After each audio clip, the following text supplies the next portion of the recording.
తెలంగాణ ఉద్యమకారులను గుర్తించి కాంగ్రెస్ ప్రభుత్వం అన్ని విధాలుగా సహకారాలను అందిస్తుందని చెన్నూరు శాసనసభ్యులు గడ్డం వివేక్ అన్నారు. మంగళవారం బాగ్లింగంపల్లి సుందరయ్య విజ్ఞాన కేంద్రంలో తెలంగాణ రాష్ట్ర కృతజ్ఞత సభకు ముఖ్య అతిథిగా హాజరై వారు మాట్లాడుతూ తెలంగాణ ఉద్యమకారులకు ఇచ్చిన మాట విధంగా మేనిఫెస్టోలో పెట్టిన విధంగానే ఇచ్చిన హామీలని తూచ తప్పకుండా అమలు చేస్తామని, తెలంగాణ ఉద్యమకారుల డిమాండ్లను ముఖ్యమంత్రి రేవంత్ రెడ్డి దృష్టికి తీసుకువెళ్తారని ఈ సందర్భంగా వారు తెలిపారు.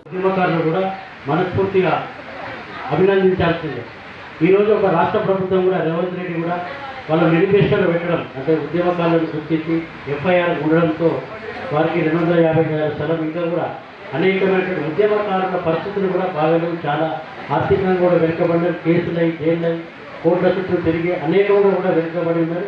ఈ యొక్క ప్రభుత్వం దృష్టికి కూడా ప్రభుత్వం స్పందించి వారు ఒక ఉద్యమకారులకు చేయాల్సింది చేస్తే కూడా బాగుంటుంది.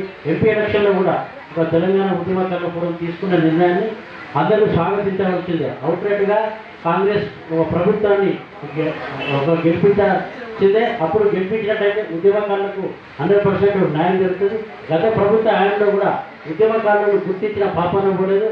అందుకే అడ్రస్ లేకుండా పోయింది. అసలు టీఆర్ఎస్ ఉంటుందా పోతుందని కూడా తెలియదు. అంటే అహంకారంగా కుటుంబ పాలన ఉండడం వల్ల ఈరోజు అందరికీ అన్ని వర్గాల ప్రజలకు కూడా అన్యాయం జరిగింది.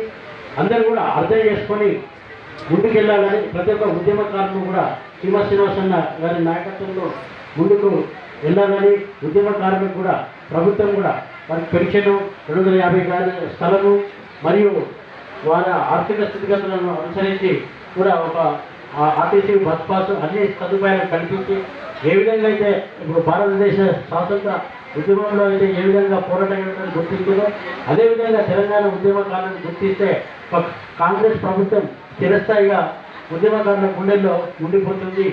అందరూ కూడా నాకు ఇచ్చిన అవకాశాన్ని మరిన్ని అప్డేట్స్ కోసం మా ఛానల్ని సబ్స్క్రైబ్ చేయండి.